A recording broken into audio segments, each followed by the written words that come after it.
Friends, इस session में हम डिस्कस करेंगे non finites.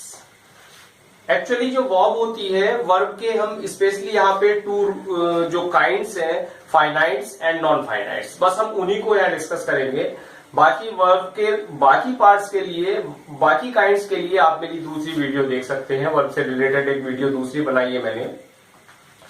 Friends, non finites में एक्चुअली लोगों को कंफ्यूजन होता है, बच्चे बड़े कंफ्यूज होते हैं कि नॉन फाइनाइट्स क्या होते हैं। तो नॉन फाइनाइट्स को बड़े सिंपल तरीके से मैंने यहाँ डिफाइन किया है, या मैंने यहाँ उनको समझाने की कोशिश की है। देखिए, सबसे पहली बात अगर हम वर्ब की करें तो वर्ब हमारे माइंड में आते ही एक कॉन्सेप्ट हमें ध्यान में आता है। क्या ध्यान में आता है कि जो वर्ब्स है, या तो वो हेल्पिंग वर्ब होती है, मीन्स ऑक्सिलरी वर्ब्स होती है, मॉडल्स होती है, या मेन वर्ब्स होती है। क्लियर? इससे ज्यादा हम वर्ब जो वर्ड है वो हमारे दिमाग में आते हैं, इससे ज्यादा हमें और कुछ नहीं समझ आता।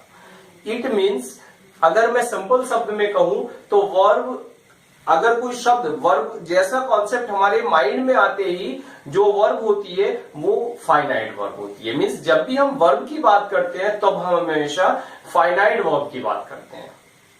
क्लियर? अब फाइनाइट और नॉन फाइनाइट्स क्या होती हैं? जो वर्ब होती है, वर्ब फ्रेंड्स एक्चुअली जो सब्जेक्ट होता है, हम हमेशा वर्ब को सब्जेक्ट के अकॉर्डिंग लगाते हैं और टेंस के अकॉर्डिंग लगाते हैं। कैसे, इसको मैं भी क्लियर कर देता हूं, आप समझ जाएंगे एक एग्जांपल से।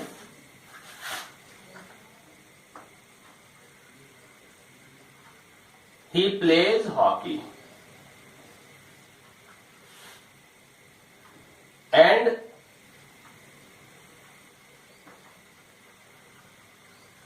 दे प्ले हॉकी।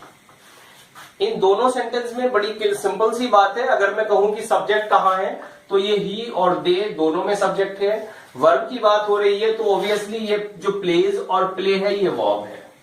क्लियर? कहीं कोई प्रॉब्लम नहीं है। लेकिन इसमें मैं जो बात समझाने जा रहा हूं, उस बात को समझाने का मेरा मतलब यह है कि जो वर्ब है, ये वर्ब हमेशा इस सब्जेक्ट के अकॉर्डिंग हम लगाते हैं। क्लियर? चूंकि प्रेजेंट टेंस में हमारा सेंटेंस है तो हमने यहाँ प्लेज का यूज कर दिया या प्ले का यूज कर दिया। अगर ये सेंटेंस प्रेजेंट कंटिन्यूअस हो जाता तब हम क्या करते? ही इज प्लेइंग और they are playing. No doubt, simple सी बात है भाई। हम जो वर्ब लगाते हैं वो हमेशा टेंस को देख के लगाते हैं, कौन से टेंस में हमें कौन सी वर्ब लगानी है, और उसी के साथ साथ हम जो सब्जेक्ट को देखते हैं, सब्जेक्ट के नंबर को देखते हैं, सिंगुलर है कि प्लूरल है, या सब्जेक्ट के पर्सन को देखते हैं कि थर्ड पर्सन है या फर्स्ट पर्सन है या सेकंड पर्सन है। उसी के अकॉर्डिंग हम वर्ब लगाते हैं। तो जो फाइनाइट वर्ब होती है, अब यहां जो ये वर्ब मैंने अंडरलाइन की है, ये जो वर्ब है ये फाइनाइट वर्ब है। इसको मैं कहूं तो फाइनाइट वर्ब। और फाइनाइट क्यों है ये? क्योंकि वर्ब है सिंपली, भाई सिंपल वे में हम कहें तो ये सब्जेक्ट पे डिपेंड करती है और टेंस पे डिपेंड करती है। यानी एक ऐसी वर्ब की फॉर्म जो डिपेंड करती है सब्जेक्ट पे और टेंस पे, तो उस वर्ब को हम कहते हैं फाइनाइट वर्ब। और इसमें भी सब्जेक्ट का नंबर और सब्जेक्ट का नंबर के साथ साथ पर्सन, ये दो चीजें और यहां हो जाती है। तो वर्ब बेसिकली जो फाइनाइट वर्ब है वो हम कह सकते हैं a finite verb is a verb that depends on subject and tense. Clear सी बात है? लेकिन अगर मैं कुछ और आपको एग्जांपल देना चाह रहा हूं, मैं अगर कहना चाह रहा हूं singing is my hobby, and अगर मैं कहूं सिंगिंग वॉज माई हॉबी, इन दोनों सेंटेंस पे जरा गौर करें। इनमें जो वर्ब है, अब वर्ब क्या है या टेंस कौन सा है? अब यहां थोड़ा कंफ्यूजन हो रहा होगा कि ये सिंगिंग वर्ब है कि इज वर्ब है। देखिए, यहां जो वर्ब है, वर्ब की अगर हम बात करें तो वर्ब यहां इज है और यहां वॉज है। क्लियर?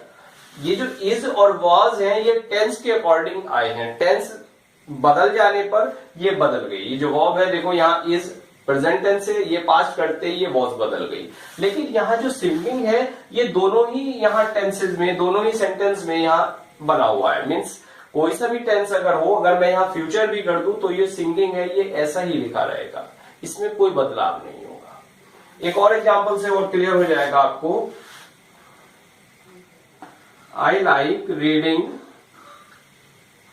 नॉवेल्स, मुझे उपन्यास पढ़ना पसंद है।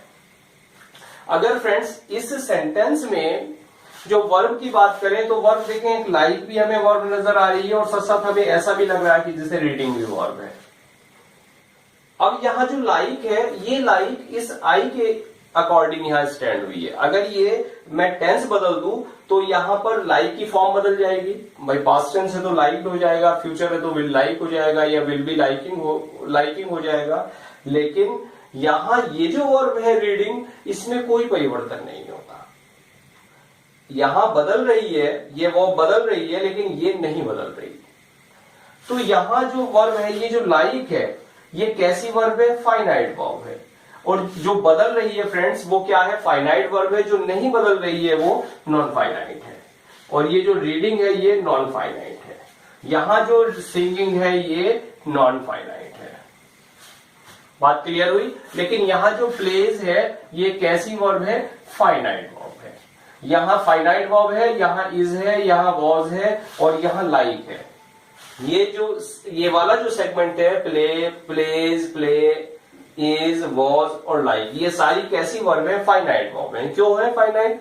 क्योंकि ये डिपेंड है सब्जेक्ट पे और टेंस पे। लेकिन ये जो फॉर्म है वर्ब की, ये सिंगिंग और ये रीडिंग जो मैंने एग्जांपल दिया, ये ऐसी वर्ब है जो सब्जेक्ट के टेंस पे, सेंटेंस के टेंस पे और सब्जेक्ट के नंबर या पर्सन पे डिपेंड नहीं करती। तो अगर हम सिंपली कहें तो नॉन फाइनाइट क्या होती है? Non finite is the form of verb that does not depend on subject and tense. Means अगर कोई वर्ब सब्जेक्ट और टेंस पे डिपेंड नहीं करती है तो वो जो वर्ब होती है वो नॉन फाइनाइट वर्ब होती है। Clear?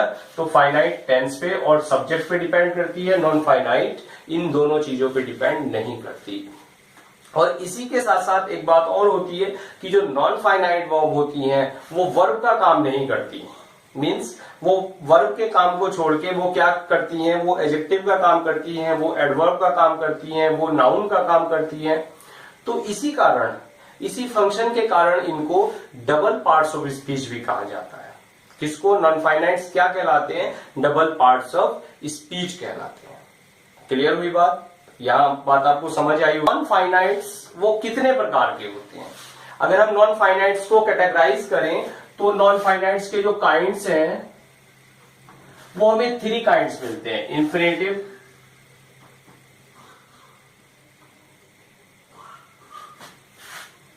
Gerund and participle. Clear? ये 3 काइंड्स होते हैं फ्रेंड्स नॉन फाइनाइट्स के। वो पहला है infinitive, second gerund and third participle. तो सबसे पहले हम जो डिस्कस करते हैं वो इंफिनिटिव को डिस्कस करते हैं। फ्रेंड्स इंफिनिटिव क्या होता है? इंफिनिटिव किसे कहते हैं?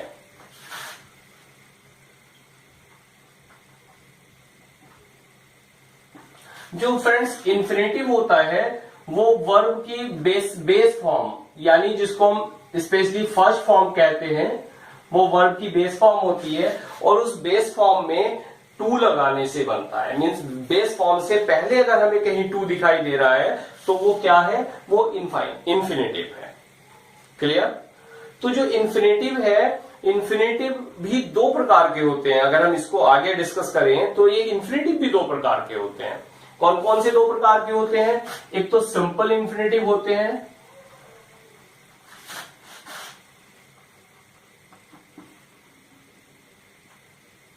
सिंपल इंफिनिटिव, और दूसरे होते हैं यस तो पहले तो सिंपल इंफिनिटिव होते हैं और दूसरे होते हैं जेरेंडियल इंफिनिटिव। जेरेंडियल इंफिनिटिव। क्लियर हो फ्रेंड्स? जो सिंपल इन्फिनेटिव होते हैं वो क्या होते हैं, वो किसी सेंटेंस में नाउन का काम करते हैं, और इनका दूसरा नाम नाउन इन्फिनेटिव भी इनको हम कहते हैं, ये काम करते हैं नाउन का। तो इनको हम दूसरा अगर नाम दें तो वो नाउन इन्फिनेटिव भी इनको कहा जाता है। जो जेरेंडियल इन्फिनेटिव है वो क्या काम करते हैं, वो किसी सेंटेंस में एडजेक्टिव का काम करते हैं या एडवर्ब का काम करते हैं। तो यहां क्या समझाया, क्या बात समझ में आई कि जो इन्फिनेटिव है वो भी दो प्रकार के होते हैं। पहला तो है सिंपल इन्फिनेटिव और दूसरा है जेरेंडियल इन्फिनेटिव। जो सिंपल इन्फिनेटिव है वो क्या है फ्रेंड्स, नाउन का काम करते हैं, इनको नाउन इन्फिनेटिव भी कहा जाता है। और जो जेरेंडियल इन्फिनेटिव है वो एडजेक्टिव या एडवर्ब का काम करते हैं किसी भी सेंटेंस में। क्लियर। अब इनको हम किस तरह से यूज करते हैं, इनके हम यूज देखें कि जो सिंपल इन्फिनेटिव है वो कैसे यूज होता है। सिंपल इन्फिनेटिव,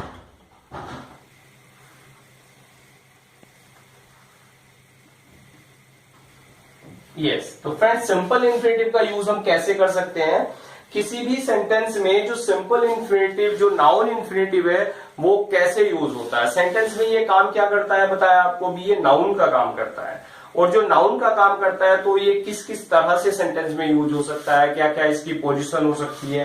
तो सबसे पहले सिंपल इन्फिनेटिव में हम देखें तो सबसे पहला जो काम करता है ये करता है subject of the verb, subject of the verb. यानी जो वर्ब है किसी भी सेंटेंस में जो वर्ब है यानी फाइनाइट वर्ब है, तो फाइनाइट वर्ब के सब्जेक्ट के रूप में ये काम करता है। जैसे to find fault is easy, एक एग्जांपल मैं देता हूं, to find fault is easy. Clear कि जो दोष निकालना वो क्या है, आसान होता है। या to swim is a good exercise, जो तैरना है वो एक अच्छी एक्सरसाइज होती है। तो यहां जो ये काम कर रहा है देखें, जेरेंड का इन्फिनेटिव कहां है, यहां है टू फाइंड, यहां टू स्विम है। और जो यहां वर्ब है, वर्ब क्या है फ्रेंड्स, इज और इज। तो इस वर्ब का जो है, इस वर्ब का ये सब्जेक्ट है, इस सब्जेक्ट का काम कर रहा है, और इसका फंक्शन क्या है, ये नाउन का काम कर रहा है, to find fault, to swim. Clear हो गई बात। यानी सिंपल इन्फिनेटिव का पहला जो यूज हुआ वो हुआ सब्जेक्ट ऑफ द वर्ब, यानी ये वर्ब के सब्जेक्ट के रूप में काम करता है। बात समझ में आई। यस। इसका जो सेकंड यूज है फ्रेंड्स, सेकंड यूज है object of the verb.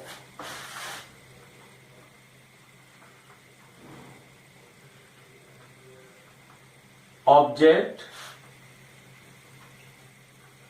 Of the verb, यानी ये जो काम करता है, अभी तो हमने देखा कि ये सब्जेक्ट का काम कर रहा है, लेकिन किसी भी सेंटेंस में ये ऑब्जेक्ट का काम भी करता हो सकता है।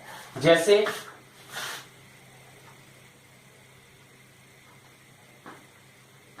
वह खेलना चाहता है, ही वॉन्ट्स टू प्ले। मैं गाना चाहता हूं, I like to sing.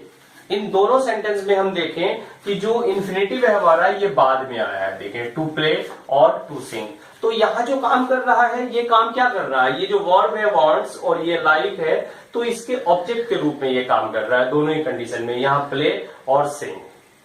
Clear. तो यहां ये जो काम करता है, अभी हमने देखा ऑब्जेक्ट का काम ये करता है। ठीक है फ्रेंड्स। इसके बाद अब ये काम क्या करता है, ये कॉम्प्लीमेंट ऑफ द वर्ब, ये कॉम्प्लीमेंट कभी काम नहीं कर सकता है, कॉम्प्लीमेंट ऑफ द वर्ब, यानी वर्ब के कॉम्प्लीमेंट के रूप में, पूरक के रूप में ये क्या काम कर सकता है, ये कॉम्प्लीमेंट भी हो जाता है वर्ब का। और जैसे हम देखें वी आर टू डाई, इस सेंटेंस को हम देखें, इस सेंटेंस में जो वर्ड है ये है आर, और इस आर के मीनिंग को कंप्लीट करने के लिए टू डाई आया है। अगर हम यहां सेंटेंस को देखें, अगर हम वी आर तक सेंटेंस देखें तो हमारे सेंटेंस का मीनिंग नहीं निकला, हम है क्या है। तो इस आर को पूरा कर, इसके मीनिंग को पूरा करने के लिए टू डाई यहां आया है। और टू डाई क्या है, ये जो रोल है यहां पर, ये क्या रोल प्ले कर रहा है, वर्ब के कंप्लीमेंट का ये काम यहां कर रहा है, we are to die. Another example अगर हम लें, my duty is to teach you, my duty is to teach you.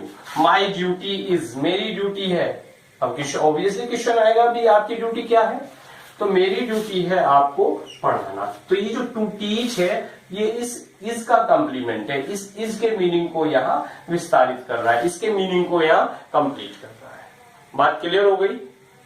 क्या काम किया इसने, कंप्लीमेंट का काम किया वर्ब के। अब ये ऑब्जेक्ट ऑफ द प्रीपोजिशन भी काम करता है कहीं, object of the preposition.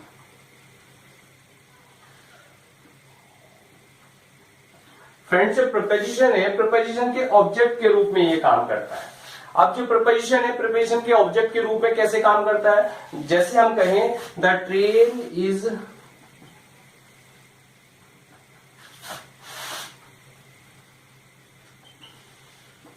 About to depart, train चलने को है, ट्रेन छूटने वाली है। अगर हम कहें ट्रेन छूटने वाली है, तो यहां जो प्रीपोजिशन है वो क्या है फ्रेंड्स, अबाउट, और इस प्रीपोजिशन के आगे यहां आ रहा है, यानी ये इस प्रीपोजिशन का ऑब्जेक्ट है। कौन है ऑब्जेक्ट, ये जो इंफिनिटिव यूज हो रहा है ये इस प्रीपोजिशन का ऑब्जेक्ट है। बात क्लियर आ गई, ऑब्जेक्ट ऑफ द प्रीपोजिशन। या द रेन इज, दूसरा एग्जाम्पल लें, is about to begin, the rain is about to begin, की जो रेन है वो शुरू होने वाली है। अब यहां जो देखिए ये जो प्रीपोजिशन ये है, सॉरी इंफिनिटिव है, ये टू बिगिन, और यहाँ प्रीपोजिशन है वो अबाउट है। तो यहां ये जो फंक्शन है इसका वो क्या है, ऑब्जेक्ट ऑफ द प्रीपोजिशन का फंक्शन है। क्लियर हुई बात आपको? चलिए फ्रेंड्स, बीच बीच में मैं थोड़ा सा पॉज दे देता हूं ताकि आप इसका स्क्रीनशॉट ले लें।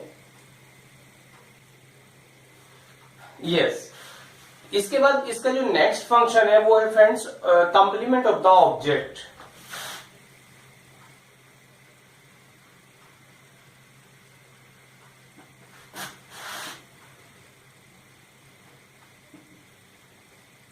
कंप्लीमेंट ऑफ द ऑब्जेक्ट, यानी ये ऑब्जेक्ट के पूरक, यानी ऑब्जेक्ट के कंप्लीमेंट के। जब ऑब्जेक्ट का मीनिंग कंप्लीट नहीं होता तब ये ऑब्जेक्ट के बाद में इंफिनिटिव आता है, और वहां आकर ऑब्जेक्ट के मीनिंग को पूरा करता है, यानी ऑब्जेक्ट के कंप्लीमेंट के रूप में भी ये यूज होता है। जैसे हम देखें एक एग्जाम्पल, लेट मी सिंग। यहां जो ऑब्जेक्ट है वो मी है। अब यहां अगर हम सेंटेंस को यहीं पर फुल स्टॉप कर दें तो सेंटेंस का हुआ, सेंटेंस हुआ लेट मी, यानी मुझे दो। अब ऑब्वियसली क्वेश्चन उठता है मुझे क्या दो, सेंटेंस का मीनिंग पूरा यहां पर नहीं हुआ, तो इस मीनिंग को पूरा करने के लिए यहां सिंग आया है। लेकिन यहां एक बात और ध्यान देने वाली है कि जो सिंग है, सिंग से पहले टू नहीं है। अब हम इस बात को भी आगे डिस्कस करेंगे कि कौन सी वर्ब्स ऐसी होती है जो इंफिनिटिव है वो टू का यूज वहां नहीं होता, मींस जो बेयर इंफिनिटिव का जहां यूज होता है। क्लियर?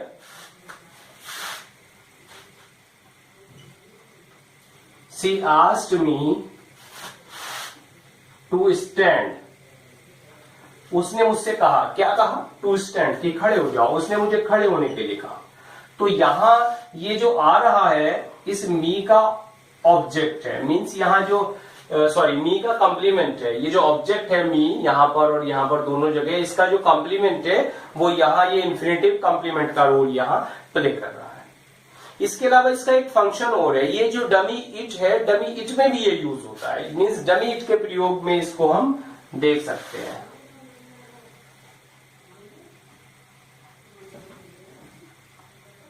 क्या है friends, dummy it. Dummy it में हमें कभी कई बार जरूरत पड़ जाती है। जैसे हम एक एग्जांपल लें,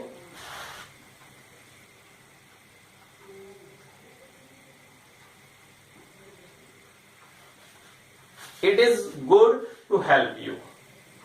तो जो डमी इट में इसकी जरूरत हमें पड़ रही है। क्लियर? ये आया टू हेल्प। अब ये इट के साथ यूज हुआ है इसलिए इसको डमी इट हमने नाम दे दिया।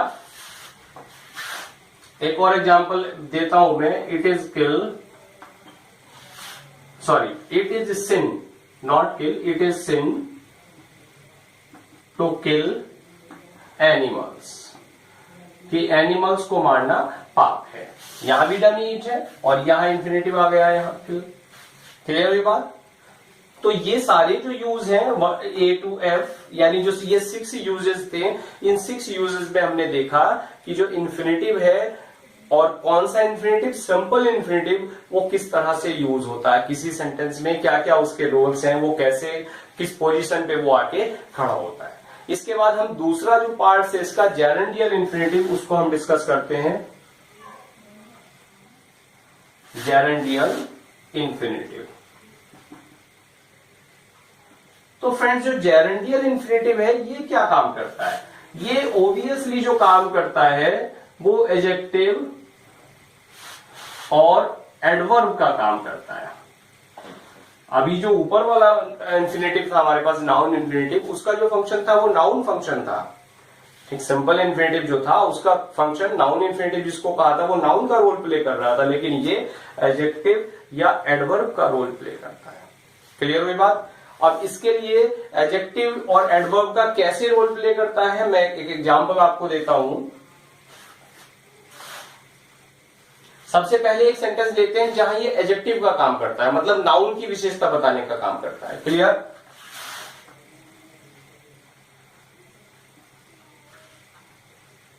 आई have a book to read. मेरे पास एक बुक है, और क्या बुक है? उस बुक को मुझे रीड करना है, मुझे पढ़ना है। गिव मी अनदर एग्जाम्पल, मुझे याद आ रहा है, give me an apple to eat, मुझे खाने के लिए एक एप्पल दो। क्लियर?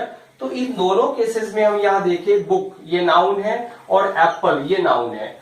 तो इस बुक और एप्पल के बाद ये जो यूज हो रहा है टू रीड और टू ईट, ये काम क्या कर रहा है? ये दोनों ही जगह एडजेक्टिव का काम कर रहा है, और एडजेक्टिव का काम कर रहा है तो इसका जो रोल है वो क्या है? इसका जो रोल हो गया जेरेंडियल इन्फिनेटिव का काम हो गया। बात क्लियर हुई आपको? चलिए स्क्रीनशॉट लीजिए इसका फटाफट, फिर बाकी आगे इसको हम बढ़ाते हैं। और अब हम देखते हैं इन्फिनेटिव किस तरह से एडवर्ब के रूप में यूज होता है। क्लियर? इसके कुछ मैं एग्जांपल्स आपको देता हूं, जैसे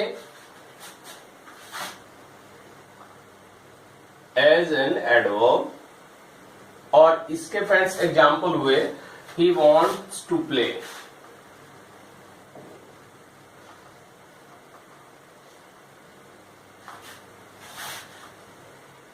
this mango is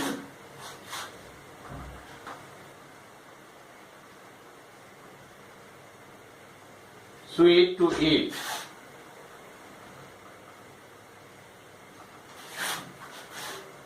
He goes to school to study.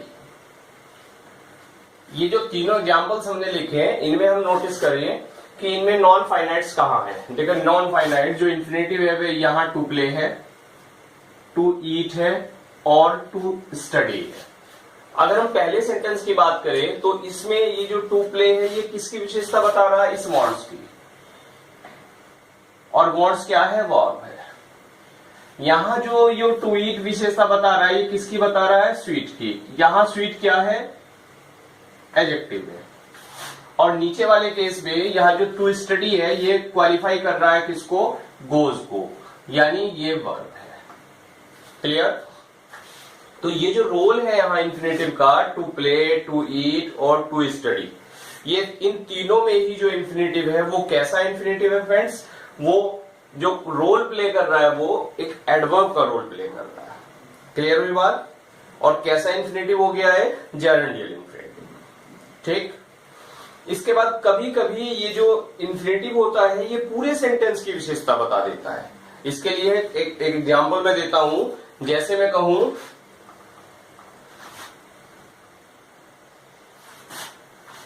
To be Frank,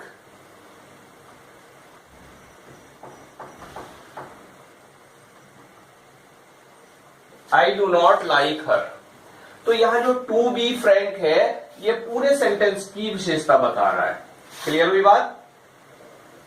to be frank. तो इसमें यहां जो इन्फिनेटिव है इसने पूरे सेंटेंस को क्वालिफाई कर दिया। अब इसके बाद अगर हम देखें, जो ये हमने स्टडी किए, इसमें आगे हम देखें जो इन्फिनेटिव होते हैं वो क्या होते हैं। कई बार वो बेयर इन्फिनेटिव भी यूज होते हैं। बेयर इन्फिनेटिव क्या होते हैं? बेयर, जब इन्फिनेटिव में वर्ब से पहले टू यूज नहीं होती, टू नहीं आती और वो बिना टू के यूज होता है, तो उसको हम कहते हैं बेयर इन्फिनेटिव। क्लियर? तो बेयर इन्फिनेटिव देखें कि कुछ वर्ब्स ऐसी हैं जो बेयर इन्फिनेटिव की तरह यूज होती है, मींस जहां पर उनसे पहले टू नहीं आता, वर्ब से पहले टू नहीं आता। क्लियर हुई बात? तो कौन कौन सी वर्ब हमारे पास बेयर इन्फिनेटिव में यूज होती है? वर्ब्स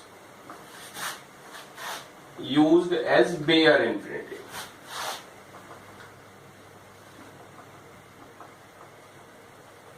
अब इसमें सबसे पहली वर्ब है हमारे पास लेट, सी, लेट, सी। इसके बाद है हियर,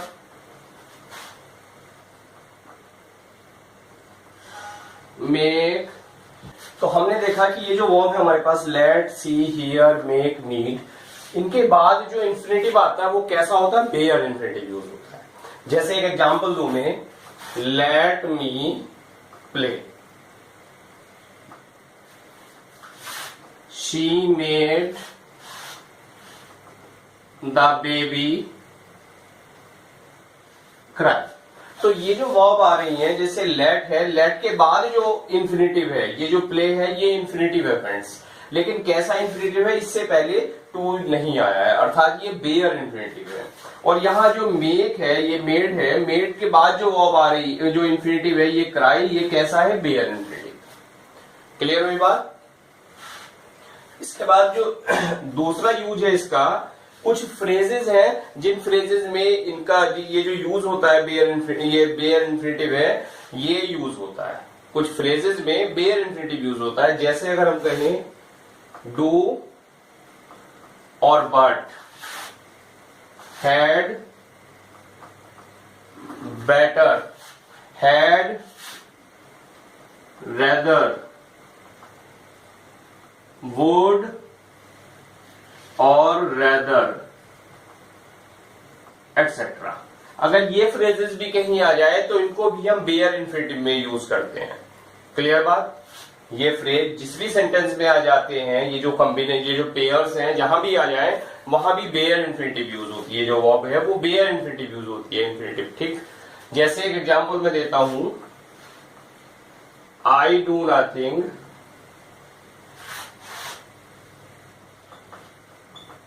बट स्टडी। तो इसमें आप नोटिस करें, यहां डू और बट आ रहा है, तो इसके बाद जो ये इन्फिनेटिव है स्टडी, ये कैसा इन्फिनेटिव है? बेयर इन्फिनेटिव है। Clear? He would rather die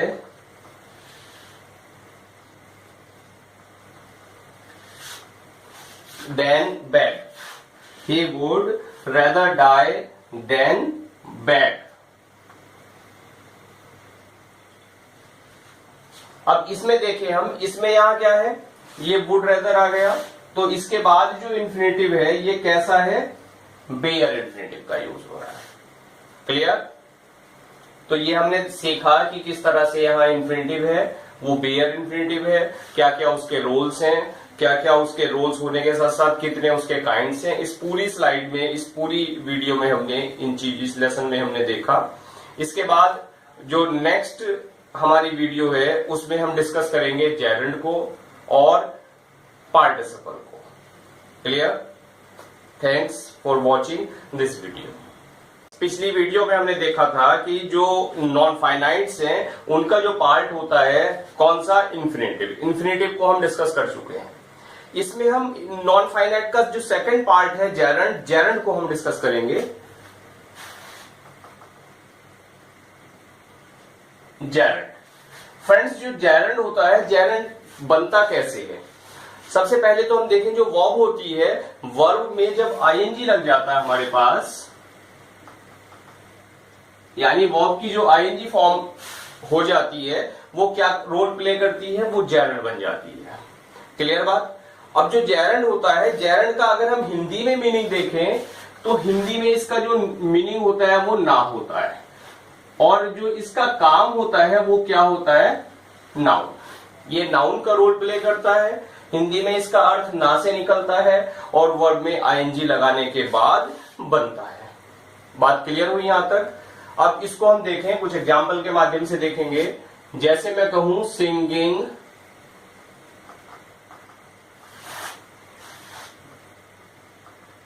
is my hobby, singing is my hobby. तो इस सेंटेंस में हम देखें, ये जो सिंगिंग है ये क्या है? ये देखने में ऐसा लग रहा है कि जैसे वर्ब है और प्रेजेंट कंटीन्यूअस टेंस है, लेकिन प्रेजेंट कंटीन्यूअस नहीं है। इसमें जो वर्ब है वो सिंगिंग के बाद आ रही है। ये जो वर्ब है इज, ये फाइनाइट वर्ब है, और जो सिंगिंग है ये क्या है? नॉन फाइनाइट वर्ब है। और ये क्या रोल प्ले कर रहा है? ये जो रोल प्ले कर रहा है वो जेरंड का रोल प्ले कर रहा है, और साथ में नाउन का रोल प्ले कर रहा है। जेरंड है और कैसा है? नाउन है। क्लियर? तो मीनिंग क्या निकला अगर हम हिंदी में देखें इसको? Singing is my hobby, means गाना मेरी हॉबी है। तो मीनिंग क्या निकल के आया? पीछे देखें, हिंदी में ना। बात क्लियर हुई? एक और एग्जांपल मैं देता हूं। जैसे हम कहें कि doing is learning, doing is learning. तो यहां जो डूइंग है फ्रेंड्स, ये क्या है? ये जेरंड है, और जेरंड के साथ साथ ये कैसा काम कर रहा है? नाउन का काम कर रहा है, और हिंदी में जो इसका अर्थ निकल रहा है वो ना निकल रहा है। क्लियर हुई बात?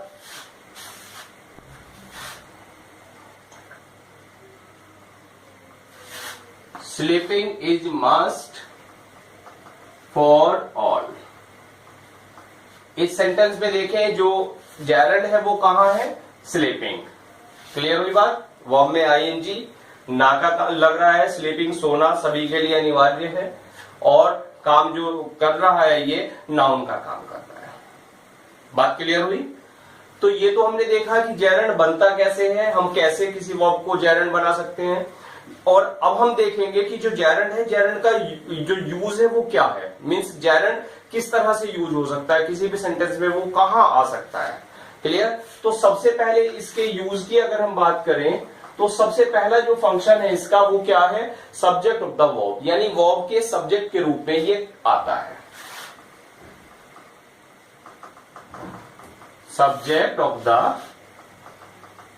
वर्ब, यानी वर्ब के सब्जेक्ट के रूप में। क्लियर हुई बात? वर्ब के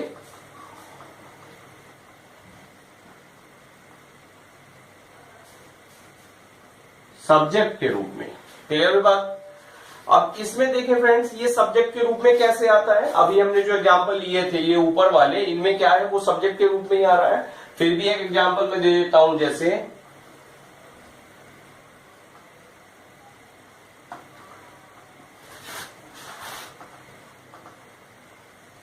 seeing is believing, seeing is believing.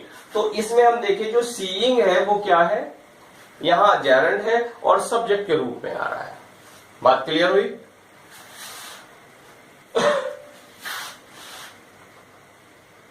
Smoking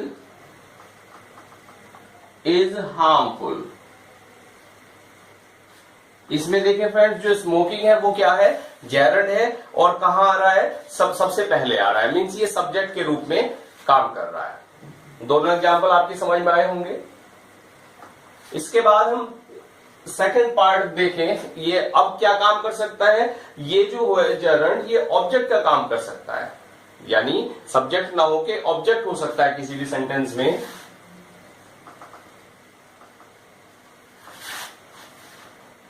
object of the verb. जैसे मैं एक एग्जांपल दूं,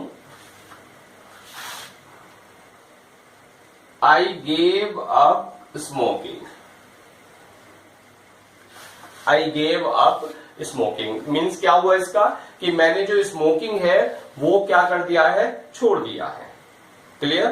तो इसमें जो फ्रेंड्स स्मोकिंग है इसका हिंदी अर्थ क्या निकल के आया कि मैंने धूमपान करना छोड़ दिया है। तो जो स्मोकिंग है ये जेरंड है और पोजीशन क्या है इसकी, ये बाद में आ रहा है। मीन्स यहां जो सेंटेंस में ये ऑब्जेक्ट है, वर्ब का ऑब्जेक्ट यहां ये है। क्लियर हुई बात। एक एग्जांपल और मुझे याद आता है, ही लाइक्स प्लेइंग, उसको खेलना पसंद है। He likes playing. क्लियर। तो जो ही लाइक्स प्लेइंग है इसमें फ्रेंड्स हम देखें ये जो प्लेइंग है ये क्या है, ऑब्जेक्ट का काम प्ले कर रहा है। क्लियर। तो जेरंड है और काम क्या कर रहा है, ऑब्जेक्ट का काम कर रहा है। क्लियर। और कई बार ये क्या होता है, ऑब्जेक्ट ना होके कंप्लीमेंट किसी सेंटेंस में हो सकता है। अब देखेंगे कंप्लीमेंट कैसे होता है।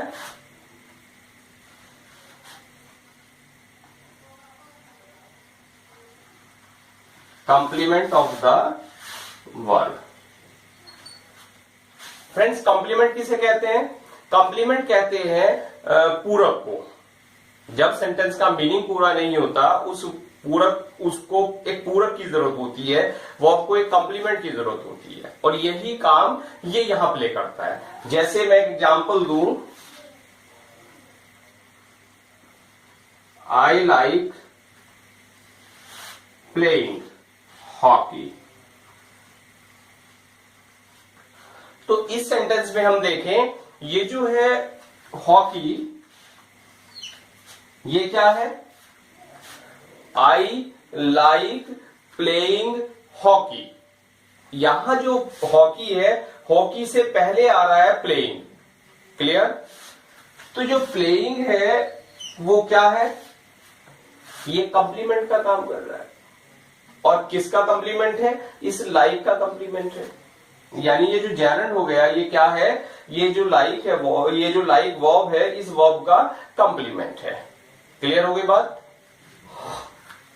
कई बार ये कंप्लीमेंट ना होके ऑब्जेक्ट हो सकता है। क्या काम कर सकता है, object of the preposition.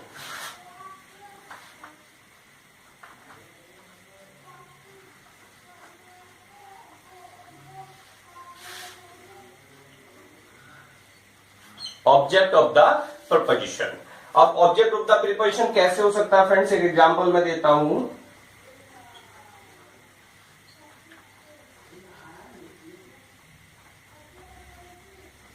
I am tired of running. मैं थक गया हूं। कैसे थक गया हूं, टायर्ड ऑफ रनिंग। तो जो ये रनिंग है ये क्या है, यहां जो टायर्ड ऑफ है, यहां देखिए टायर्ड ऑफ, ये जो प्रपोजिशन आ रहा है इस प्रपोजिशन का क्या है बताइए, ऑब्जेक्ट है। ऑब्जेक्ट और किसका, इस प्रपोजिशन का ऑब्जेक्ट। बात क्लियर हुई, बात समझ में आई होगी। यस फ्रेंड्स, इसका जो नेक्स्ट रोल है जेरंड का वो क्या है, ये पजेसिव केस के बाद आता है। कहीं पजेसिव अगर है तो पजेसिव के बाद ये आ जाता है। नेक्स्ट मीन्स नंबर 5 हमारे पास है आफ्टर पजेसिव। और आफ्टर पजेसिव केस कैसे आता है,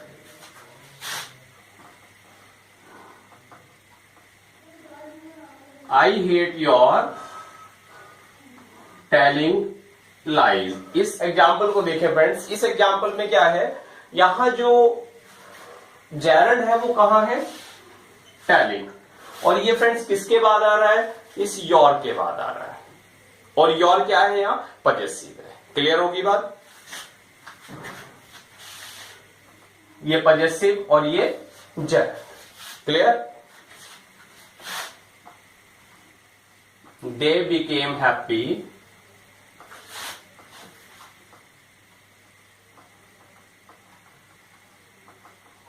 on my reading। यहां सेंटेंस को देखें, इस सेंटेंस में जो जेरंड है वो रीडिंग है और किसके बाद आ रहा है, इस माई के बाद आ रहा है। और माई क्या है, पजेसिव है। क्लियर। तो फ्रेंड्स इसमें हमने देखा कि ये जो जेरंड है वो कहां यूज होते हैं और क्या उनका रोल होता है, वो कैसे सेंटेंस में, कहा सब्जेक्ट में, कहा ऑब्जेक्ट में, और किस तरह पजेसिव, किस तरह से वो यूज होते हैं। अब हम देखेंगे कि कुछ वर्ब्स हमारे पास ऐसी हैं जो जेरंड और इन्फिनेटिव दोनों ही में यूज होती है। कुछ वर्ब्स है हमारे पास, और वो वर्ब्स कौन कौन सी हैं? बोथ मीन्स इन्फिनेटिव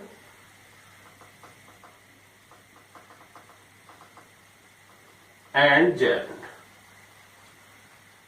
कुछ वर्ब्स हैं जो इन्फिनेटिव में भी यूज होती हैं और जेरंड में भी यूज होती हैं। कई बार हम कंफ्यूज हो जाते हैं कि हम यहाँ जेरंड का यूज करें या इन्फिनेटिव का यूज करें, लेकिन इन वर्ब्स को अगर हम देख लें तो हमारा काम आसान हो जाएगा। हम सेंटेंस में कोई गलती नहीं करेंगे, हमें पता लग जाएगा कि कहाँ इन्फिनेटिव, ये जो वर्ब्स हैं ये इन्फिनेटिव भी है और जेरंड भी है, दोनों है। इसी के साथ साथ कुछ वर्ब्स ऐसी भी होती हैं जो केवल इन्फिनेटिव में यूज होती है, कुछ ऐसी है कि जो कि ओनली जेरंड में यूज होती है। तो ये बहुत लेंथी लिस्ट है हमारे पास, लेकिन उस लिस्ट में अभी हम केवल उन वर्ब्स को ले रहे हैं जो दोनों में यूज होती है, मींस जो इन्फिनेटिव में भी यूज होती है और जेरंड में भी यूज होती है। इसमें सबसे पहला है हमारे पास लव। क्लियर? जैसे अगर मैं कहूं आई लव रीडिंग बुक्स, तो यहां जो आई लव रीडिंग बुक्स, इस लव के बाद आया है, ये क्या है? जेरंड है। लेकिन इस सेंटेंस को मैं ऐसे भी कह सकता हूं, I love to read books. इस नीचे वाले सेंटेंस को देखें फ्रेंड, इसमें टू रीड आया है, अर्थात यहां तो जेरंड है लेकिन यहां इस सेंटेंस में क्या है? ये इन्फिनेटिव है। बात क्लियर हुई? समझ आई? इसी में एक दूसरी वर्ब है हमारे पास, like. Love like, I like singing, क्या यूज है? जेरंड है। लेकिन अगर हम कहें आई लाइक टू सिंग, तो ये भी गलत नहीं है। मीन सिंगिंग यूज कर लें या सिंग यूज कर लें, टू सिंग यूज कर लें, ये आपकी चॉइस है। मीन्स सेंटेंस में दोनों ही चीजें यहां पर ठीक है, जेरंड भी ठीक है और इन्फिनेटिव भी ठीक है। क्लियर हुई बात? नेक्स्ट वर्ब है हमारे पास लर्न। लर्न भी इसी केस में है। कंटिन्यू, कंटिन्यू भी यही है। स्टार्ट, हेट, क्लियर, हियर और फील। बात समझ में आई? जैसे एक हेट का एग्जांपल अगर हम लें, I hate to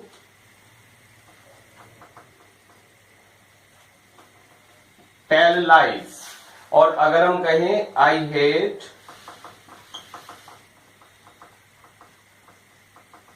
telling lies, both are equally right. Clear हुई बात? तो इन वर्ब्स को आप नोट कर लें, love, like, learn, continue, start, hate, here और फील। ये कैसी वर्ब हैं? ये वो वर्ब हैं जो दोनों में ही यूज होती हैं। इन्फिनेटिव में भी आप इनको यूज कर सकते हैं और जेरंड में भी यूज कर सकते हैं। क्लियर हो फ्रेंड्स? तो आप, आई होप ये जेरंड है, आपको समझ आ गए होंगे।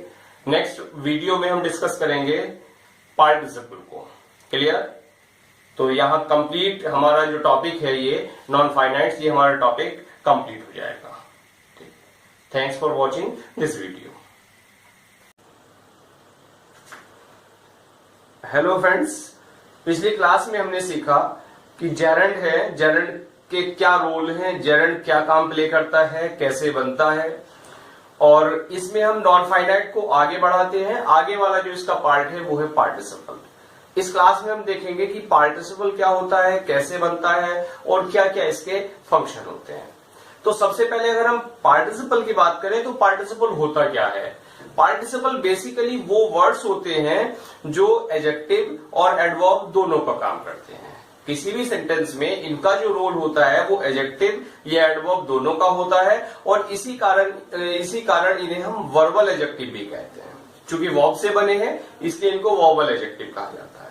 जैसे प्ले से बना प्लेइंग और प्लेड, सिंग से बना सेंग और संग। क्लियर? अब मैं कुछ एग्जाम्पल लेता हूं जो आपको क्लियर हो जाएगा कि पार्टिसिपल क्या होते हैं। जैसे अगर मैं कहूं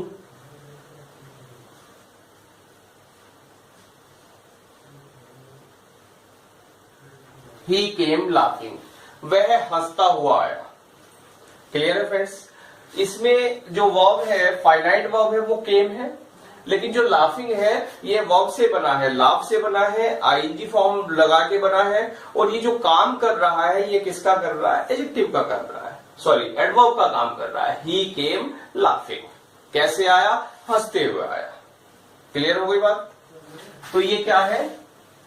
participle.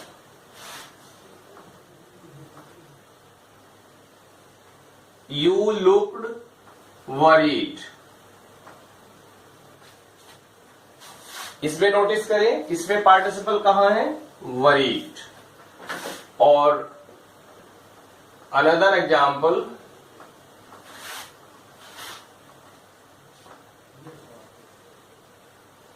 Having taken food he slept.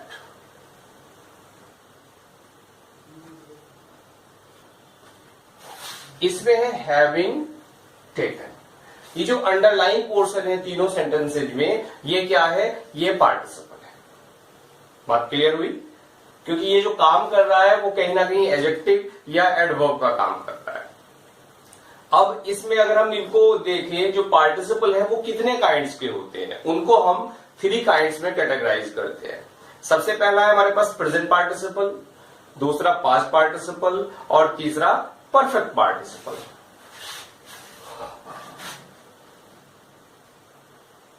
Kinds हैं इनके 3।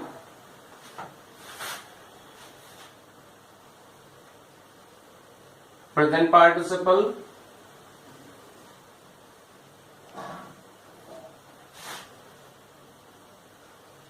Past participle and perfect participle.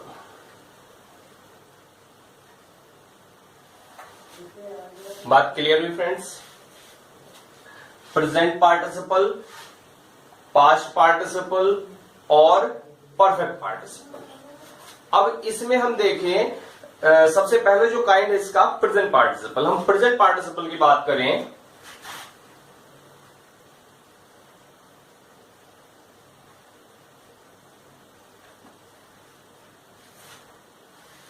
तो सबसे पहले हम देखें कि ये बनता कैसे है।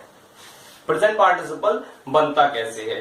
ये जो बनता है ये वर्ब में, वर्ब की जो बेस फॉर्म होती है, यानी जिसको हम फर्स्ट फॉर्म कह देते हैं, उसमें जब आईएनजी लगा दिया जाता है तो ये प्रेजेंट पार्टिसिपल का काम करती है। क्लियर? जैसे going, sitting, singing, playing etcetera. अब इसमें इनको अगर हम हिंदी में देखें तो हिंदी में हमें कौन सी चीजें मिलती हैं सेंटेंस में, जो वर्ड्स मिलते हैं लास्ट में वो कौन से मिलते हैं, इससे हम देख सकते हैं कि ये जो है इजिली हम देख सकते हैं कि ये किस तरह से इनको हम यूज करते हैं। जैसे कर, क्लियर? ते हुए, वाली, वाले।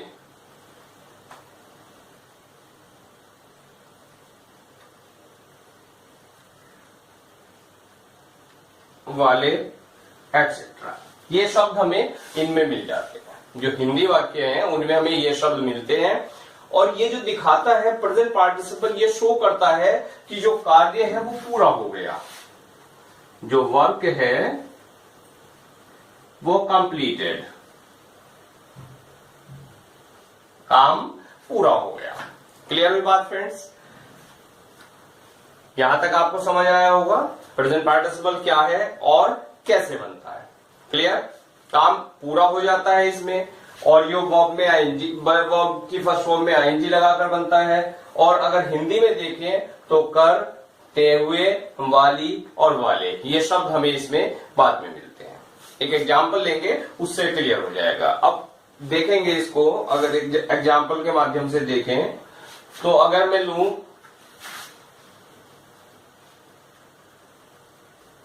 hearing the noise,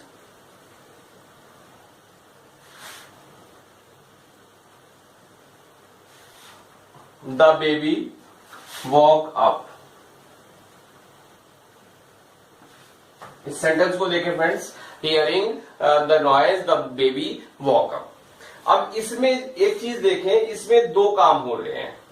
hearing the noise, शोर सुनकर, द बेबी वॉक अप, बच्चा जाग गया। पहला काम हुआ शोर सुनने का, बच्चे ने शोर सुना और उसकी इमीडिएट एक्शन हुआ, क्या हुआ, उसकी इमीडिएट प्रतिक्रिया हुई कि वो जाग गया। अगर हम देखें तो इसका जो यूज हो रहा है, अगर हम यूज की बात करें प्रेजेंट पार्टिसिपल की, कहां हमें जरूरत पड़ती है, तो इसकी हमें जो जरूरत है जब एक काम समाप्त होते ही, एक कार्य समाप्त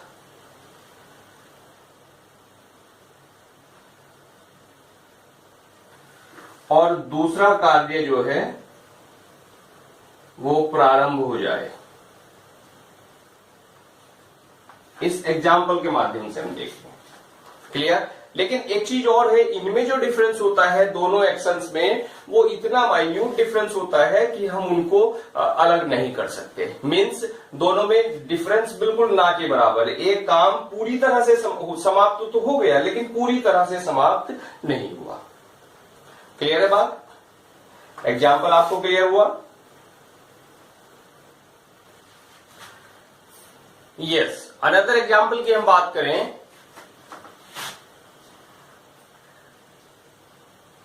I found my baby crying. I found my baby crying. अब यहां पर फ्रेंड्स ये जो क्राइंग है इसमें प्रेजेंट पार्टिसिपल है, और इसमें जो हम एक चीज और नोटिस करें, इसमें जो काम हो रहा है क्या, आई फाउंड, मैंने पाया, क्या पाया, अपने बच्चे को क्राइंग करते हुए, रोता हुआ पाया। अब इसमें जो काम हो रहे हैं वो दो काम हो रहे हैं और दोनों एक साथ, अर्थात यहां हम क्या कह सकते हैं कि एक साथ दो कार्य, इस सेंटेंस में। बात क्लियर हुई? अनदर एग्जाम्पल अगर हम लें,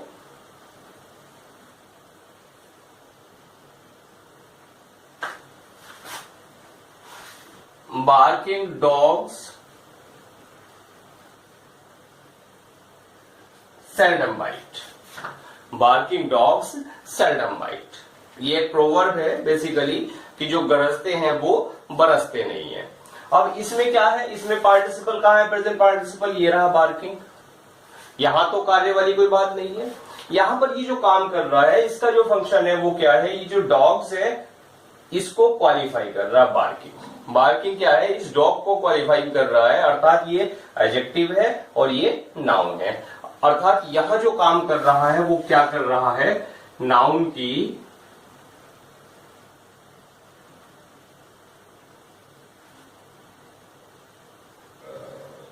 विशेषता बताने का ये काम कर रहा है। क्लियर हुई बात? हम यहां देख सकते हैं हमने 3 एग्जाम्पल लिए, इन तीनों एग्जाम्पल्स में जो काम है पार्टिसिपल का वो अलग अलग है। तो पहले एग्जाम्पल में जो काम था हमारे पास क्या था कि जब दो काम एक साथ हो, और कैसे काम हो कि एक काम समाप्त होते ही दूसरा कार्य शुरू हो गया। दूसरा यूज हुआ इसका जब एक साथ दो काम हो रहे हैं, और तीसरा यूज हुआ इसका कि जब नाउन की विशेषता बताई जा रही है।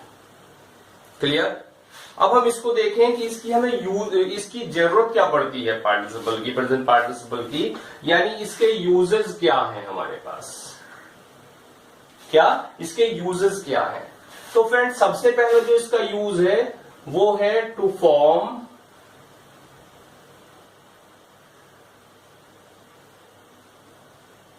Continuous tense.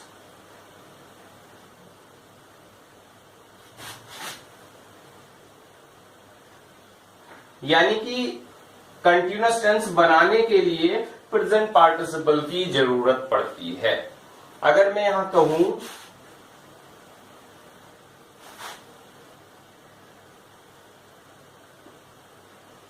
He is singing, तो इस सेंटेंस में देखिए यहां दो वर्ब हमें दिख रही हैं, एक इज है और एक सिंगिंग है।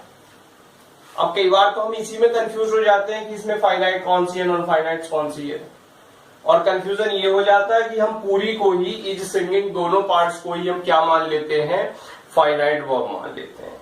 लेकिन ऐसा नहीं है फ्रेंड्स। एक्चुअली जब जो वर्ब है वो मोर देन वन पार्टिकल से मिलके बनी हुई हो, जब वर्ब में एक से ज्यादा भाग हमें दिखाई दे रहे हैं, तो उसमें जो सबसे पहला पार्ट होता है, जो भी सबसे पहला पार्ट है वो फाइनाइट वर्ब है, और उसके बाद का जो भी पार्ट है वो नॉन फाइनाइट वर्ब है। कैसे? अगर देखें इसको हम, यहां पर ही है सब्जेक्ट, इसको बदल दे, अगर हम आई आ जाए यहां पर तो बदलाव होगा आई एम सिंगिंग, यहां होगा ना कि यहां। क्लियर हुई बात? अगर यहां पर मैं टेंस बदल दूं, ही वॉज सिंगिंग, तो यहां बदलाव हुआ, यहां नहीं हुआ। अर्थात ये जो सिंगिंग है ये क्या है, नॉन फाइनाइट वर्ब है। बात क्लियर हुई आपको? लेकिन यहां ध्यान रखने वाली बात यही है, जो मैं इस माइन्यूट डिफरेंस को बता रहा हूं, इसमें आप बिल्कुल भी कंफ्यूज ना हो। अगर एक से ज्यादा सेगमेंट अगर हमारे पास वर्ब के मिल रहे हैं, तो उसमें जो पहला वाला पार्ट है, पहला वाला सेगमेंट है, वो क्या होता है, फाइनाइट वर्ब होता है, और उसके बाद के जितने भी सेगमेंट होते हैं वो नॉन फाइनाइट वर्ब्स होती है। क्लियर? तो यहां पर इसको हम डिलीट कर दें, क्योंकि यहां पर ये इज फाइनाइट है, नॉन फाइनाइट नहीं है। इसकी हम बात पहले कर चुके, अब हम इसको नहीं ले रहे हैं। बात क्लियर हुई?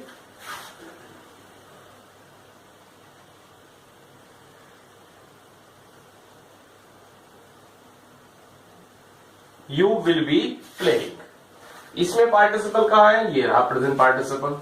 क्लियर? तो पहला काम हुआ इसका, to form continuous tense, means continuous tense को बनाने के लिए प्रेजेंट पार्टिसिपल की हमें जरूरत पड़ती है।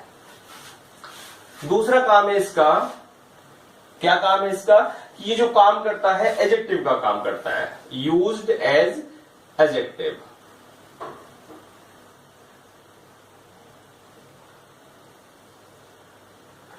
अब एडजेक्टिव का काम कैसे करता है भाई? ये जो काम कर रहा है विशेषण का काम कर रहा है। कौन? Present participle. क्लियर? जैसे मैं एक एग्जांपल देता हूं,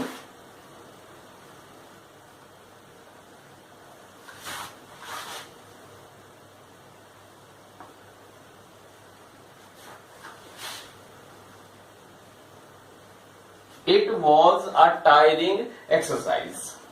क्लियर? या इस सेंटेंस को मैं ऐसे भी कह दूं कि it was a tiring exercise, क्या हुआ, द एक्सरसाइज वॉज टायरिंग। इस देखें जरा, द एक्सरसाइज वॉज टायरिंग। अब यहां ये सेंटेंस या ये देखिए, दोनों के मीनिंग में तो कोई डिफरेंस नहीं है। टायरिंग क्या है? एक्सरसाइज है। क्लियर हुई बात?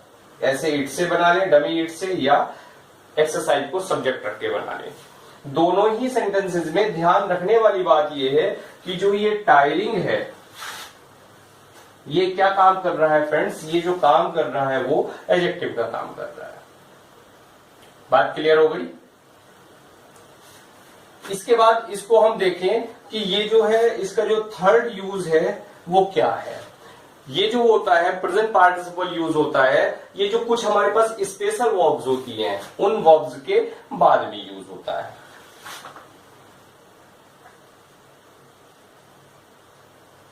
यूज्ड आफ्टर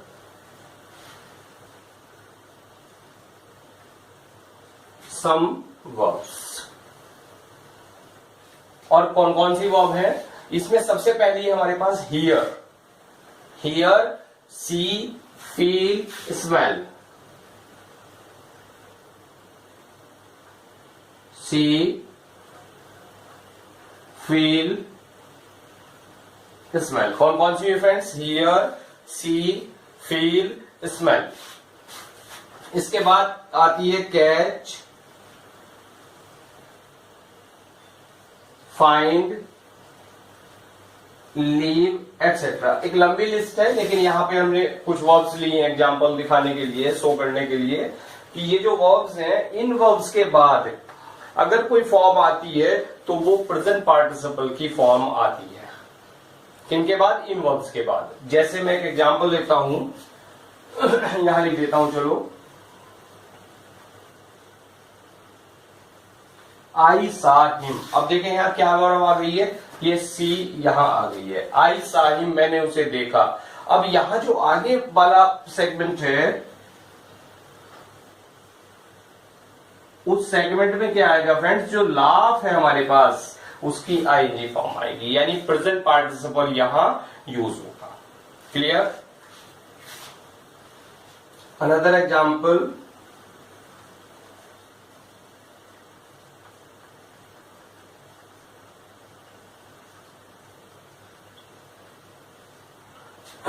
देखें सेंटेंस को, ही फाउंड यू, उसने तुम्हें पाया, क्या पाया, स्टैंडिंग देयर, वहां खड़े हुए पाया। तो यहां जो वर्ब आ गई है फाइंड, ये रही फाइंड, इसी लिस्ट से थी, तो फाइंड के बाद हमें क्या लाना है, प्रेजेंट पार्टिसिपल लाना है। यहां तक क्लियर हुआ आपको? तो पहला यूज हुआ इसका कंटीन्यूअस टेंस बनाने के लिए, दूसरा यूज हुआ एडजेक्टिव बनाने के लिए, और तीसरा यूज हुआ कि कुछ वर्ब्स के बाद प्रेजेंट पार्टिसिपल ही यूज होता है। क्लियर बात? यस।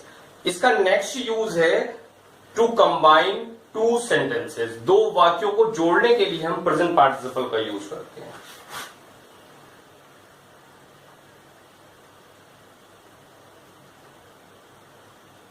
To combine sentences.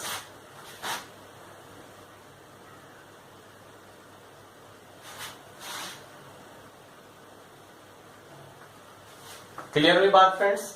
यानी दो वाक्यों को जोड़ने के लिए हमें क्या करना पड़ता है, प्रेजेंट पार्टिसिपल का हम यूज करते हैं। जैसे he came out of the office, he came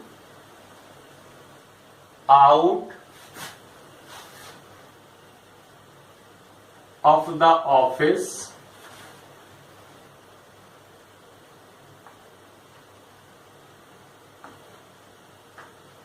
he was smiling। इसमें दो सेंटेंस हैं, he came out of the office कि वह ऑफिस से आया, और he was smiling, वो मुस्कुरा रहा था।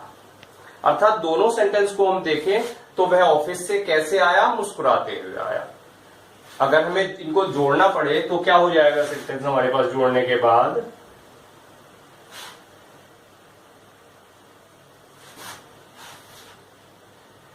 he came out of the office smiling। ये जो प्रेजेंट पार्टिसिपल है स्माइलिंग, इसने दोनों सेंटेंसेस को जोड़ दिया। Clear friends? इसका नेक्स्ट यूज क्या है, नेक्स्ट है ये जो सबऑर्डिनेट क्लॉज है उसको रिप्लेस करने के काम आता है, यानी replace subordinate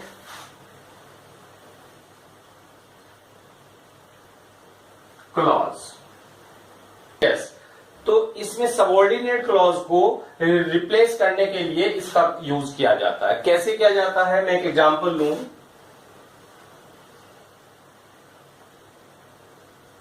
the pen which is lying on the table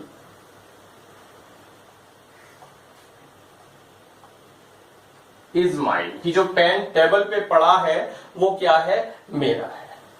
तो फ्रेंड्स इसमें हम देखें सबऑर्डिनेट क्लॉज कहां है, विच इज लाइंग, ये सबऑर्डिनेट क्लॉज हो गई, और इस सबऑर्डिनेट क्लॉज को रिप्लेस करने का काम ये प्रेजेंट पार्टिसिपल कर देता है। कैसे रिप्लेस कर रहा है, अगर मैं सेंटेंस को कहूं द पेन, केवल लाइंग ले आए, on the table is mine. तो इस सेंटेंस में ये जो पूरी क्लॉज थी, इस क्लॉज को रिप्लेस कर दिया गया, और किससे रिप्लेस कर दिया गया, इस प्रेजेंट पार्टिसिपल से। क्लियर हुई बात? इसके जो 1 to 5 यूजेस थे वो क्या थे, आपको समझ में आ गए, सारे एक्सप्लेन कर दिए गए। अब इसके बाद आगे जो सेकंड पार्ट है पार्टिसिपल का, हम उस पे बढ़ते हैं, यानी पास्ट पार्टिसिपल को।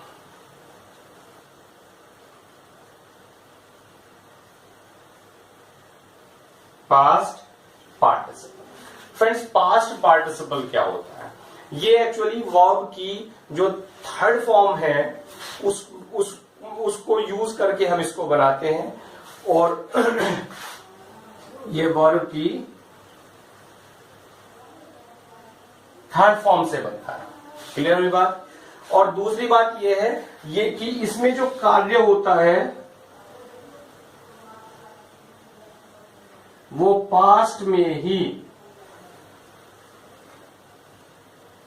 पूरा हो जाता है। इसकी पहचान क्या है कि इसमें जो काम है वो पास्ट में ही समाप्त हो जाता है।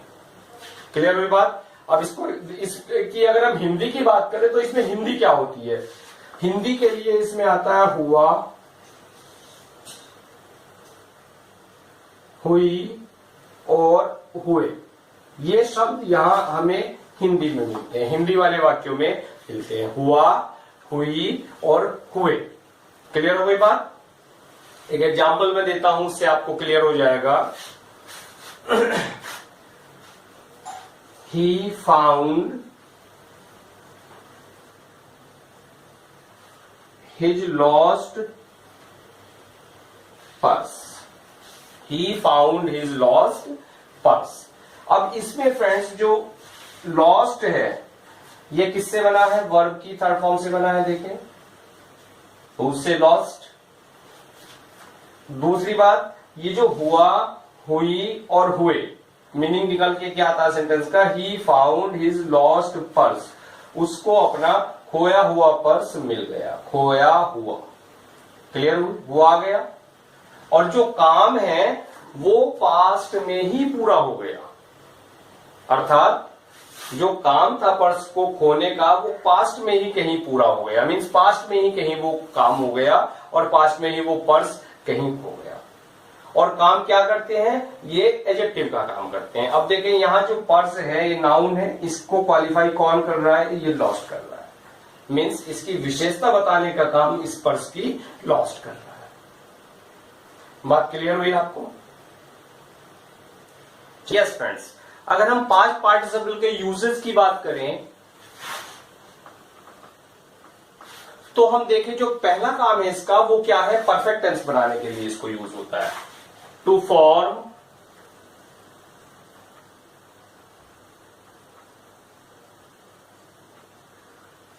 परफेक्ट टेंसेस, यानी परफेक्ट टेंस बनाने के लिए हम पार्टिसिपल का, इसका पास्ट पार्टिसिपल का यूज करते हैं। जैसे मैं एक एग्जांपल देता हूं, he has arrived। यहां देखें फ्रेंड्स, arrived ये क्या है? पास्ट पार्टिसिपल है। बात क्लियर हुई? दूसरा काम ये जो करता है वो क्या काम करता है? Used as an adjective.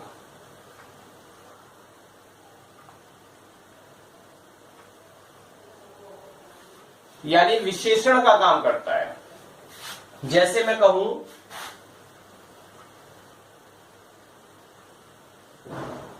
There were some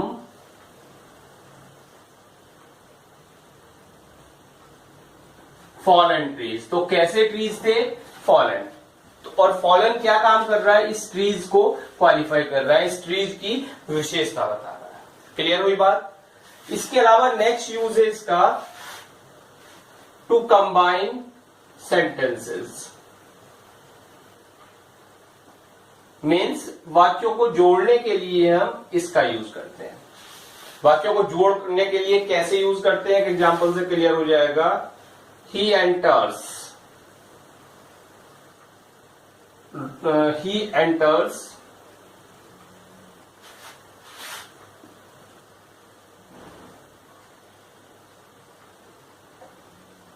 he is accompanied by his son। कि वो आता है और कैसे आता है? उस अपने बेटे के साथ। तो सेंटेंस को हम कैसे बना सकते हैं? he enters accompanied by his son. तो फ्रेंड्स ये जो अकम्पनीड था ये क्या काम कर रहा है, यहां पर पास्ट पार्टिसिपल का काम कर रहा है। बात क्लियर हुई। इसके बाद हम बढ़ते हैं आगे परफेक्ट पार्टिसिपल।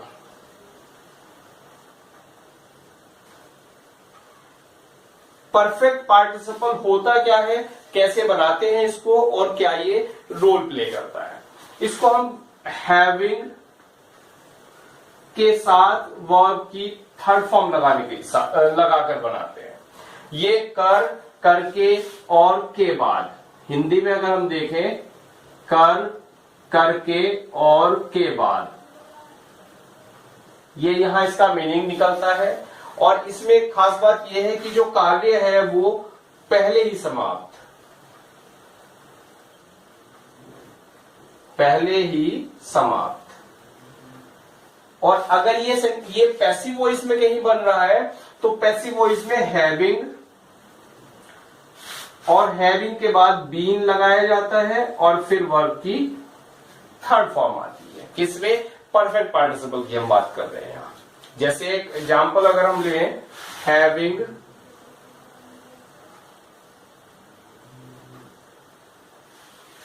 फिनिश्ड वर्क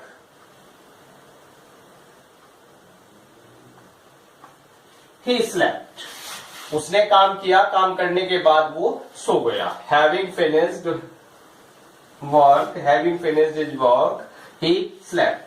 तो ये हैविंग फिनिश्ड क्या काम कर रहा है फ्रेंड्स, ये काम कर रहा है परफेक्ट पार्टिसिपल का। क्लियर हुई बात। अगर मैं कहूं the work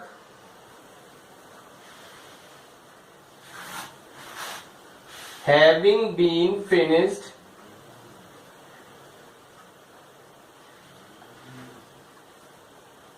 he went home, कि काम फिनिश करने के बाद वो घर चला गया। तो जब वर्क हैविंग बीन फिनिश्ड, यहां जो ये हैविंग बीन फिनिश्ड आ रहा है, यहां परफेक्ट पार्टिसिपल है लेकिन काम क्या कर रहा है, ये पैसिव वॉइस का काम कर रहा है।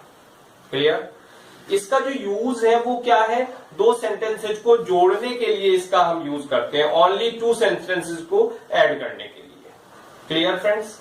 अब यहां आपने सीखे क्या, प्रेजेंट पार्टिसिपल, पास्ट पार्टिसिपल और परफेक्ट पार्टिसिपल। प्रेजेंट पार्टिसिपल क्या था, प्रेजेंट पार्टिसिपल में क्या था, दो काम चल रहे हैं, एक पहले समाप्त फिर दूसरा शुरू। पास्ट में क्या था, विशेषता बताने का काम कर रहा है। परफेक्ट पार्टिसिपल क्या कर रहा है, यहां पर दो काम, एक पहला पूरी तरह समाप्त फिर गैप और फिर दूसरा काम शुरू। कई बार हम कंफ्यूज हो जाते हैं कि प्रेजेंट पार्टिसिपल और परफेक्ट पार्टिसिपल में से कौन सा पार्टिसिपल हम यूज करें। कंफ्यूज नहीं होना। कंफ्यूजन से बचने के लिए एक तरीका है हमारे पास। अगर जब दो काम हो रहे हैं और दोनों कामों के बीच में कोई गैप नहीं है, एक काम पूरी तरह समाप्त नहीं हुआ दूसरा काम शुरू हो गया, तब क्या है, प्रेजेंट पार्टिसिपल। लेकिन एक काम चल रहा है पूरी तरह समाप्त फिर दूसरा काम शुरू, तब कौन सा पार्टिसिपल यूज करना है, परफेक्ट पार्टिसिपल। एक एग्जांपल देता हूं, बिल्कुल उसी से क्लियर हो जाएगा। जैसे अगर मैं कहूं taking am the Hunter fired. Taking am the Hunter fired, निशाना लिया और हंटर ने क्या चला दी, अपनी गन चला दी। निशाना लगाया, निशाना लिया और तुरंत गन चला दी। दोनों में डिफरेंस नहीं है, एक काम समाप्त नहीं हुआ कि दूसरा शुरू हो गया। क्लियर। लेकिन अगर मैं कहूं having taken food he went to bed. काम क्या किया, पहला काम खाना खाया, खाना खाने के बाद बेड पर चला गया। जो खाना खाने का काम है वो कैसे, खाना खाया फिर उसके बाद गैप, कैसे गैप, खाना खाया, खाना खा के तुरंत ही नहीं सो गया कोई, उसके बाद क्या किया उसने, हैंड वॉश किए होंगे और उसके बाद आदमी बेड पर गया और सो गया। दोनों में अंतर। क्लियर। शोर सुनकर बच्चा जाग गया, शोर सुनकर बच्चा जाग गया। Hearing the noise the baby walk up. काम क्या हुआ यहाँ पे, शोर सुना, बच्चा जाग गया। दोनों के बीच कोई गैप हमें नहीं दिख रहा है। सोचे, गैप दिखा नहीं दिखा, तो कौन सा पार्टिसिपल, प्रेजेंट पार्टिसिपल। क्लियर। लेकिन अगर मैं कहूं कि having failed in the examination he lost his heart, परीक्षा में फेल होने के बाद उसका दिल टूट गया। परीक्षा में फेल हो गया, उसके बाद की बात है, यानी ये काम पूरी तरह कट, गैप और फिर कहीं जाके दूसरा काम स्टार्ट। आई होप आपको ये क्लियर हुए होंगे, जो हमने यहाँ पार्टिसिपल सीखा ये आपको समझ आया होगा। चलिए और मिलते हैं आगे नेक्स्ट क्लास में कुछ और ग्रामर की नई चीजों के साथ। Thanks for watching.